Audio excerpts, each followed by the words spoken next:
लग्नाचे दागिने म्हणजे श्रीमंत पेशवाई दागिने, नाशिकचे सुप्रसिद्ध सराफ मयूर अलंकार सराफ।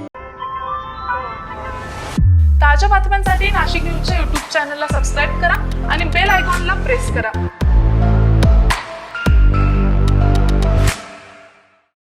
कुष्ठरोग हा शाप नाही तर एक उपचार योग्य आजार आहे। मायकोबॅक्टेरियम लॅप्रे जीवाणूमुळे होणारा हा जुनाट संसर्गजन्य रोग त्वचा, मज्जातंतू आणि नाकाच्या आतील त्वचेवर परिणाम करतो। सुन्नपणा, फिकट पॅचेस, बोटे वाकडी होणे किंवा नाक चोंदणे ही त्याची लक्षणे आहेत। संसर्ग झाल्यानंतर लक्षणे दिसायला 5 ते 20 वर्ष लागू शकतात, पण घाबरण्याचं कारण नाही। मल्टी ड्रग थेरपीने हा रोग पूर्णपणे बरा होऊ शकतो। म्हणूनच वेळेवर निदान करा, उपचार घ्या आणि जागरूकता पसरवा। सार्वजनिक आरोग्य विभाग, नाशिक महानगरपालिका द्वारे जनहितार्थ प्रसारित।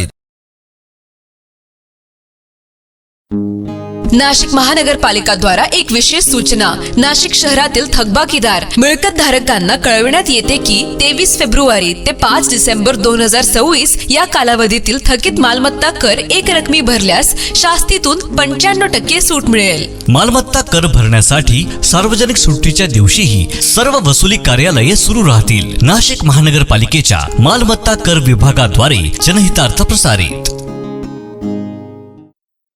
आज लागलेल्या चंद्रग्रहणाच्या पार्श्वभूमीवर दक्षिण गंगा म्हणून ओळखल्या जाणाऱ्या नाशिकच्या गोदाकाठी भाविकांची मोठी गर्दी पाहायला मिळाली। ग्रहण काळात करण्यात येणाऱ्या धार्मिक विधींसाठी आणि स्नानासाठी नाशिककरांसह अनेक भाविकांनी रामकुंडावर हजेरी लावली। यावेळी मंत्रोच्चार आणि पूजेने संपूर्ण परिसर भक्तिमय झाला होता। शास्त्रोक्त पद्धतीनुसार ग्रहण काळात स्नान आणि जप करण्याला विशेष महत्त्व आहे। याच श्रद्धेतून आज सकाळपासूनच रामकुंडाच्या पवित्र पात्रात भाविक स्नानासाठी उतरल्याचे पाहायला मिळाले। अनेक साधू महंत आणि पुरोहितांनी पाण्यामध्ये उभे राहून सूर्याभिमुख होऊन मंत्रांचे पठण केले। या काळात दानधर्म आणि देवदर्शनाचे फलित अधिक मिळते अशी मान्यता असल्याने रामकुंडाच्या पायऱ्यांवर विविध धार्मिक विधी पार पडले।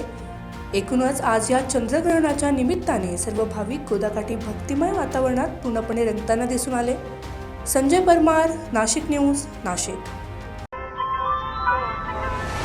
ताज्या बातम्यांसाठी नाशिक न्यूजच्या YouTube चॅनलला सबस्क्राईब करा आणि बेल आयकॉनला प्रेस करा।